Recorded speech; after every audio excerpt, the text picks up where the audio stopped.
This is Keith with the Farm2Table Direct Show. I'm going to show you how I found a farmer's market near me and how you can easily and quickly find one near you too. Simply click on the link in the description below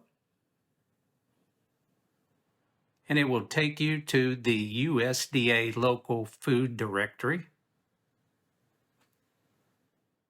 Now scroll down to the farmer's market and click on Find a Market. Now put in your location and select your radius. I'm going to select 30 miles and then click Search. And just like that, I found 3 farmers markets near me. Here's a pro's tip. If you can't find a farmer's market near you using this method, call your local Chamber of Commerce. They will be happy to point you in the right direction. I hope you found this helpful, and if you would like to learn how you can secure you and your family's food supply and become a part of your local food community, be sure to like and subscribe.